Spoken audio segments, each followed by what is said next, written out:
J'ai trouvé les textos de ma copine à son ex, j'attends juste son héritage et ensuite je suis à toi. Je n'ai rien dit. J'ai fabriqué un faux avis de faillite et je l'ai laissé sur mon bureau. Elle m'a quitté le lendemain. Ces appels paniqués ont commencé au moment où j'ai posté ma nouvelle maison sur Instagram. Quand je suis tombé sur les messages que ma copine envoyait à son ex, j'attends juste son héritage et après je suis à toi, je n'ai rien laissé paraître. Pas un mot. À la place, j'ai bricolé un faux avis de faillite et je l'ai posé négligemment sur mon bureau. Elle a rompu dès le lendemain. Et comme une mauvaise blague du destin, ces appels affolés ont commencé exactement au moment où j'ai posté la photo de ma nouvelle maison sur Instagram. Moi, 34 ans, un type lambda, j'avais toujours imaginé que découvrir une trahison ferait beaucoup de bruit et des cris, un plat qui explose contre un mur, une porte qui vibre en se refermant trop fort. Mais rien de tout ça n'est arrivé. À la place, il n'y a eu que du silence. Un silence qui m'a frappé en plein cœur. C'était un mardi, je m'en souviens très bien. Je bossais de la maison, en train de transférer des dossiers d'un appareil à l'autre, quand les notifications de Marissa ont surgi sur la tablette qu'on partageait. Elle ne pensait jamais à se déconnecter. Elle écrivait à Tran, son ex, celui qu'elle prétendait avoir laissé derrière elle comme un chapitre toxique enfin clos. J'ai senti mon souffle se bloquer. Je suis resté figé à lire leurs échanges, tandis que mon cœur devenait lourd et glacé, comme si on m'avait déposé une pierre dans la poitrine. Je me suis senti aspiré dans une de ces histoires en apparence évidentes, sauf pour celui qui la vit. Tran, il parle encore de cet héritage tout le temps. Oui. Il veut acheter une maison. Pour nous. Un avenir. C'est écœurant. Ne lâche pas, ma belle. Je ne vais plus tenir très longtemps. Je tiendrai. J'attends juste son héritage et ensuite je suis à toi. Promis. J'ai refermé la tablette. L'air de l'appartement, celui que je payais entièrement, m'a soudain paru étranger, comme si j'y étais un invité de passage. Je me suis mis à regarder autour de moi, cette vie qu'on était censé construire ensemble, les cadres avec nos sourires de vacances, la machine à café hors de prix qu'elle devait absolument avoir. Tout avait été un décor, une mise en scène dont je n'étais que le figurant. Étrangement, je n'ai pas ressenti la rage que je pensais trouver. À la place, une lucidité froide m'a envahi. Je n'avais pas affaire à une partenaire perdue ou confuse. Non, j'étais face à une tacticienne. Une prédatrice. Hurler ou pleurer m'aurait semblé gaspiller mon énergie. Elle avait son propre plan, alors j'ai décidé d'en préparer un aussi. Pendant 3 jours, je suis devenu le petit ami modèle. Je lui préparais à dîner, je lui demandais comment s'était passée sa journée. Et tout ce temps, je remarquais comment son regard se vidait dès que je mentionnais l'avenir, ou comment un petit sourire rapide glissait sur son visage quand elle recevait un message. Je la regardais jouer son rôle, mais pour la première fois, j'avais accès aux coulisses. Sa trahison était tellement profonde que ça en devenait presque fascinant. Et l'héritage, lui, était bien réel. Ma grand-mère était morte 6 mois plus tôt et m'avait laissé une somme qui n'était pas astronomique, mais suffisamment importante pour changer complètement ma vie, assez pour acheter une maison et dire adieu au loyer. J'avais été tellement heureux de partager la nouvelle avec Marissa. Elle avait applaudi en ouvrant de grands yeux, et j'avais pensé que c'était de la joie. En vérité, ce n'était que de la cupidité. Mon plan était simple, presque trop simple. Le vendredi matin, j'ai téléchargé un modèle d'avis de faillite. Il faisait très vrai. J'ai passé 20 minutes à remplir mon nom avec un stylo fin, à inventer un numéro de dossier, à ajouter l'entête d'un cabinet d'avocats inexistant. Ensuite, je l'ai glissé sous une pile de courriers sur mon bureau, suffisamment visible pour qu'une fouineuse tombe dessus par accident. Puis je suis sorti courir, longtemps, juste pour sentir mes pieds frapper le sol et vider ma tête. Quand je suis rentré, l'appartement était d'un calme anormal. Elle avait disparu. Sur le comptoir où on se laissait d'habitude des petits mots, il n'y avait qu'un seul papier plié. Je suis tellement désolé. Je ne peux plus continuer comme ça. Je n'arrive pas à gérer l'instabilité financière. J'ai besoin d'être seul pour réfléchir. Je te souhaite le meilleur. Ce qui m'a le plus fait mal, c'est la rapidité de son départ. Pas de confrontation, pas de discussion. Rien qu'une fuite propre et stratégique maintenant que, selon elle, mon atout n'avait plus de valeur. Tout s'éclairait. Je me suis assis par terre dans ce salon vide, sans larmes, mais avec un immense vide en moi. Je crois que je n'ai jamais été aussi seul. Pendant des semaines, aucune nouvelle. J'ai commencé à séparer nos vies, à mettre ses affaires en carton. J'ai fait le deuil de la femme que je pensais connaître, et de l'avenir que je croyais nôtre. Puis, le virement de ma grand-mère est finalement arrivé. La maison que j'avais repérée, celle où je l'imaginais marcher pieds nus, était toujours disponible. Une petite maison de 2 chambres, avec un porche modeste et un jardin un peu sauvage. Ce n'était plus notre maison. C'était mon refuge. Comme j'achetais content, la procédure s'est enchaînée plus vite que prévu. 3 semaines à peine entre les inspections, les titres et toute la paperasse. À l'échelle de l'immobilier, c'était presque rapide. Hier soir, je suis entré pour la première fois dans ma maison en tant que propriétaire. L'air sentait l'herbe fraîchement coupée et quelque chose qui ressemblait à des possibilités. J'ai pris une photo, moi, assis sur la marche du porche, tenant ma clé. J'ai mis une légende toute simple, nouveau départ. Pas de tag, rien d'autre. J'ai laissé l'image vivre sa vie. 7 minutes plus tard, l'écran de mon téléphone s'est allumé. Marissa appelle entrant. J'ai ignoré. Ça a recommencé. Puis un texto. Puis un autre appel. Puis un numéro inconnu. Je l'ai laissé aller sur la messagerie. C'était Tran. Et puis les vibrations se sont enchaînées pendant 1 heure entière, une avalanche de messages affolés, perdus, puis furieux. Je n'ai rien répondu. Je suis resté sur mon porche, une bière à la main, en regardant le soleil descendre sur ce nouveau chapitre. La tempête que j'attendais venait enfin de frapper. Pile au moment prévu. Mise à jour, les appels et les textos ne se sont toujours pas arrêtés. Les appels et les messages ont fini par devenir une sorte de bruit de fond nerveux pendant que je continuais mon déménagement. J'ai sauvegardé tous les messages vocaux, à leur façon, c'était presque des œuvres d'art de manipulation. Marissa a commencé avec cette douceur mielleuse qui sonnait faux dès la première seconde. C'est moi. J'ai vu ton post. Une nouvelle maison? Je ne comprends pas cette histoire de faillite. Rappelle-moi, je suis vraiment inquiète pour toi. Même à travers un enregistrement, je pouvais sentir le sourire forcé. Tran, lui, n'y allait pas par 4 chemins. C'était surtout des grognements de colère brute. Tu t'es joué d'elle, mec. C'est dégueulasse. Tu crois vraiment que tu peux mentir aux gens comme ça? Tu lui dois quelque chose. Rappelle-la et règle ça. Lui devoir quelque chose à elle? Le culot de cette phrase était tellement délirant que ça frôlait le spectaculaire. Après 3 jours de ce cirque, alors que je déballais encore des cartons dans mon nouveau salon, j'ai finalement décroché. C'était Marissa. Oh mon Dieu, tu vas bien? A-t-elle attaqué d'un ton rempli d'un faux soulagement presque comique. J'étais tellement inquiète. J'ai vu cette lettre de faillite, puis tu as disparu, et maintenant tu as une maison. Qu'est-ce qui se passe? Je suis resté calme.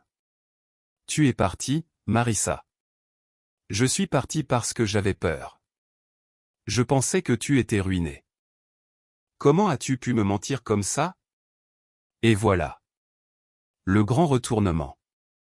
Dans sa tête, j'étais devenu le méchant parce que mon petit test avait révélé qu'elle n'était là que tant que l'argent l'était aussi. Un classique du genre.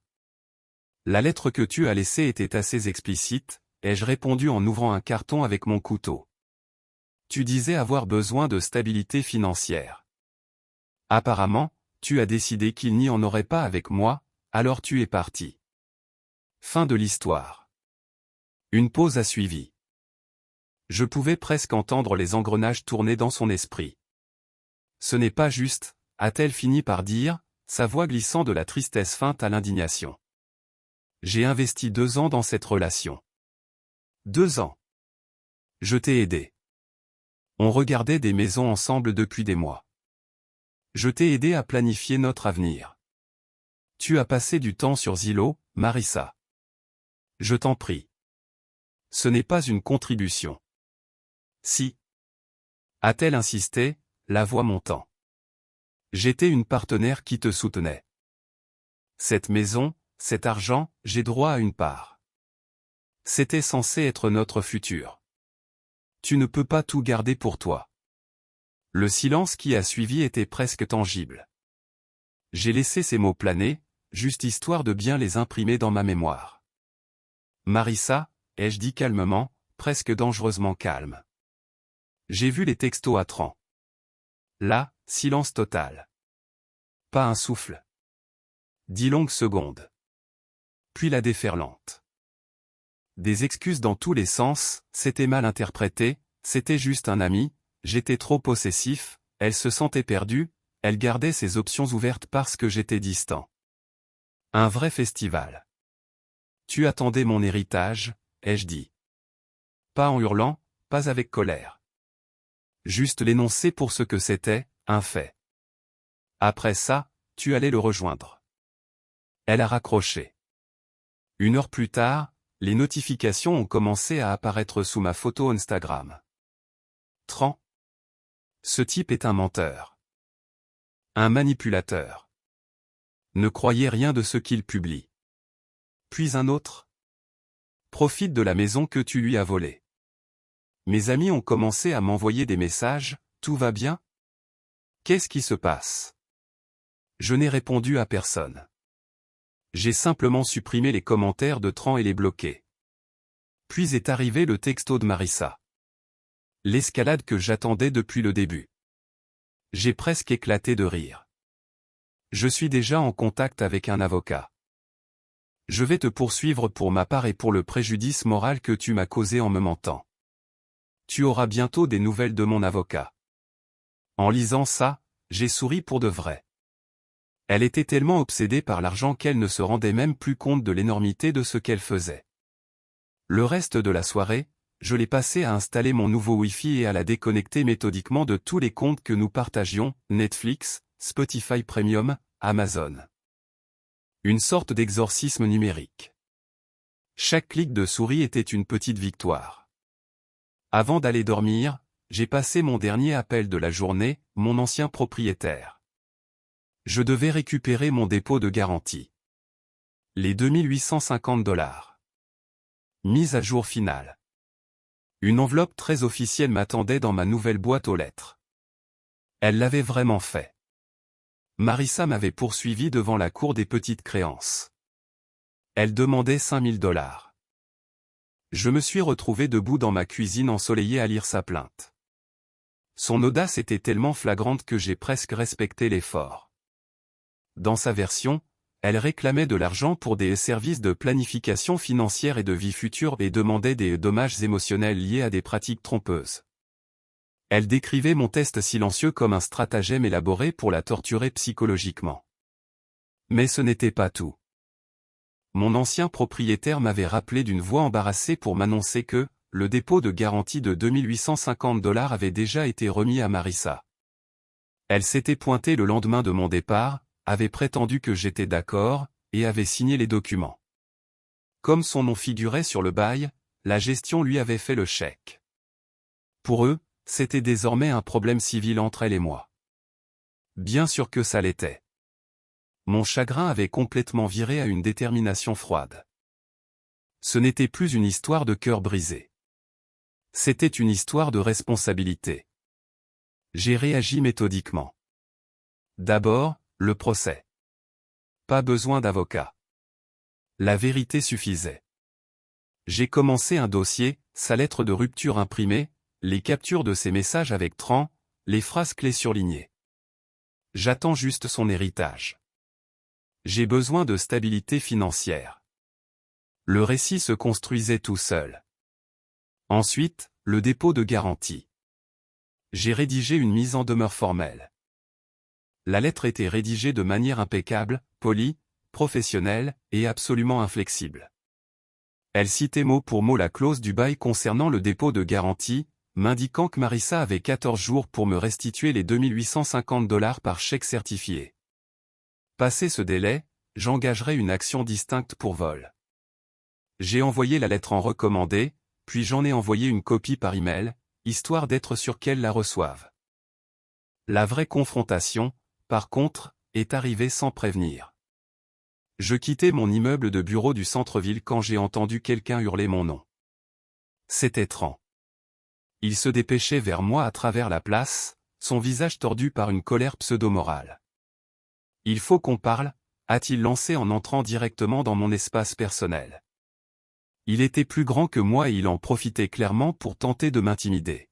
« On n'a strictement rien à se dire », ai-je répondu en restant planté là sans bouger. « Tu vas arranger ça avec Marissa. Tu l'as humiliée.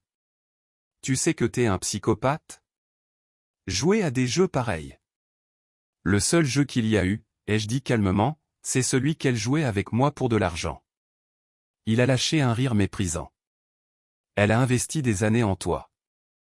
Tu lui dois quelque chose. » La seule chose que quelqu'un me doit, ai-je répondu en le fixant droit dans les yeux, c'est mon dépôt de garantie de 2850 $. Ce que mon ex m'a volé. Un sourire tordu lui est passé sur les lèvres. Il s'est penché vers moi, la voix basse et moqueuse. Elle m'a dit que tu lui avais dit qu'elle pouvait le garder, pour la peine. Tu crois qu'un propriétaire te croira, toi ? Et là, tout s'est éclairé. Non seulement il était au courant, mais il en était fier. Ils avaient préparé leur version ensemble. « Merci, Tran », ai-je dit avec un vrai ton de gratitude. C'est très instructif. Je me suis tourné et je suis parti, le laissant planté là, totalement désorienté par mon absence de colère.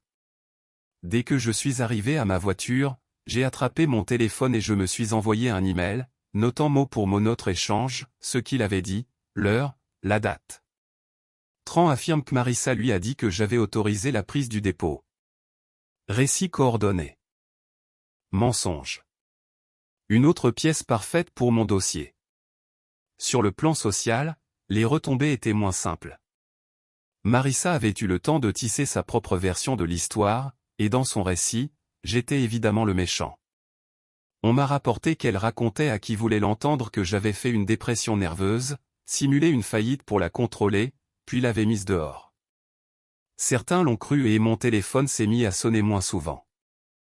Ça faisait mal, je ne vais pas faire semblant. Être transformé en antagoniste de sa propre vie, c'est un type de douleur particulier. Mais je me suis accroché à un principe simple, la vérité finit toujours par ressortir. Il faut juste un peu de patience. Mise à jour finale. Le jour de l'audience au tribunal des petites créances, je me sentais curieusement calme. La salle était impersonnelle, des murs vides, des néons durs, des chaises fatiguées par les années. Marissa et Tran étaient déjà installés, assis côte à côte, en train de chuchoter. Marissa portait une tenue très professionnelle, l'air de quelqu'un venu exposer une injustice profonde. Tran, lui, avait juste l'air d'un intimidateur qui ne savait pas quoi faire de ses bras. Il me lançait des regards noirs comme s'il jouait dans un épisode dramatique où la réplique la plus émotive gagne la bataille.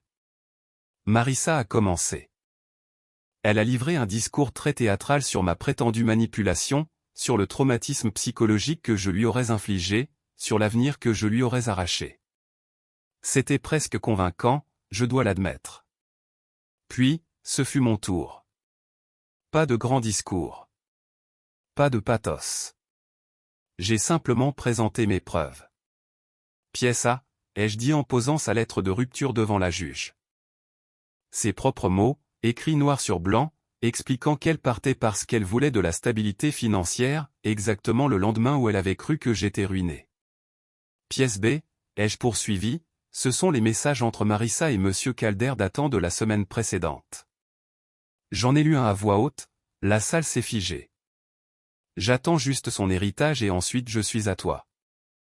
La juge, une femme franche et pragmatique dans sa soixantaine, a levé les yeux lentement du document pour regarder Marissa.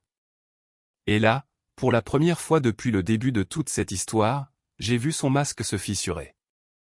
Pièce C, ai-je dit, est une chronologie montrant que Marissa a quitté mon appartement le 10 mai, et que l'héritage n'a été versé sur mon compte que début juin et des semaines plus tard. La juge n'a pas eu besoin d'en entendre plus.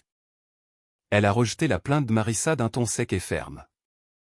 Mademoiselle, votre demande est non seulement infondée, mais audacieuse. Chercher une compensation pour un partenariat que vous aviez clairement l'intention d'exploiter est un abus du temps de ce tribunal. Puis elle a abordé ma contre-plainte concernant le dépôt de garantie. Marissa a répété son mensonge, affirmant que je lui avais dit qu'elle pouvait le garder. La juge s'est tournée vers Tran. Monsieur Calder, étiez-vous au courant de cet arrangement? En voulant paraître utile, il a hoché la tête. Ouais, elle m'a dit qu'il lui avait donné la permission. La juge a plissé les yeux. Donc vous témoignez que vous saviez qu'elle prenait l'intégralité du dépôt uniquement sur la base d'un accord verbal? Ouais, a-t-il répété en gonflant la poitrine. J'ai été autorisé à témoigner de notre conversation devant mon bureau, en présentant mes notes datées. J'ai expliqué comment il avait tenté de m'intimider et comment il avait exposé sans hésiter leur version inventée. L'écart entre son agressivité avec moi et sa tentative d'air respectable au tribunal était presque comique. La juge l'a immédiatement perçu. Leur mensonge leur faisait plus de mal que toute vérité n'aurait pu le faire. Elle a statué en ma faveur, Marissa devait me rembourser les $2850, plus les frais de justice. À peine sortis de la salle, leur façade commune s'est effondrée. Les murmures qu'ils échangeaient encore quelques minutes plus tôt ont explosé en une dispute sifflante, pleine de reproches. Leur alliance improvisée venait de se désintégrer. Et, ironiquement, l'histoire de ce qui s'était passé dans cette salle a circulé plus vite que tous les mensonges que Marissa avait inventés sur moi. Les amis en commun qui s'étaient éloignés pendant toute cette histoire ont fini par m'envoyer des messages maladroits d'excuses. Mec, je suis vraiment désolé, je ne savais pas. J'ai simplement répondu, pas de souci. Je n'avais plus l'énergie pour autre chose. Leur validation n'était pas ce que je recherchais. Une semaine plus tard, j'ai appris par quelqu'un que l'épisode public, combiné à l'attitude agressive de Tran, lui avait créé des problèmes au travail. Il bossait dans la vente, un domaine où la réputation est tout. Apparemment, son entreprise n'avait pas du tout apprécié qu'il profère des menaces dans le hall d'un immeuble appartenant à un de leurs clients. Après l'incident, la sécurité de mon entreprise lui avait officiellement interdit l'accès aux locaux. La dernière fois que j'ai jamais entendu parler de Marissa, c'était par un unique message, quelques jours après que le chèque du jugement soit arrivé dans ma boîte aux lettres. J'espère que t'es heureux dans ta stupide maison, tout seul. Tu as ruiné ma vie. Je n'ai ressenti ni colère, ni soulagement, ni même tristesse. Rien. C'était comme recevoir un message d'un fantôme. Je l'ai supprimé, j'ai bloqué son numéro, et je suis sorti dans mon jardin. Cela fait quelques mois maintenant. Le silence qu'ils ont laissé derrière eux n'est plus un vide. Il est rempli par le chant des oiseaux le matin, le bruit discret des feuilles, et le calme tranquille de ma propre existence. J'ai planté un potager. J'ai repris contact avec les amis qui comptaient vraiment. La cicatrice de la trahison est toujours là. Elle le sera probablement toujours, sous une forme ou une autre. Mais elle ne fait plus mal. Je n'avais pas besoin qu'ils vivent une chute dramatique ou qu'ils se retrouvent brisés d'une manière spectaculaire. Je n'avais besoin de rien de théâtral. Tout ce qu'il fallait, c'était qu'ils rencontrent les conséquences naturelles, ordinaires, logiques de leurs actes. Ils n'étaient pas des génies du mal. Juste deux personnes avides, arrogantes, tellement convaincues de leur propre intelligence qu'elles n'ont pas vu le piège tout simple qu'elles se tendaient à elles-mêmes. Ce que j'ai appris, c'est que la vraie vengeance n'est pas bruyante. C'est la satisfaction silencieuse de reconstruire une vie meilleure sur les ruines d'une qui ne te servait plus. C'est s'asseoir sur le porche de sa propre maison, une maison que l'on a gagnée honnêtement, et réaliser qu'on a traversé le pire avec calme et lucidité.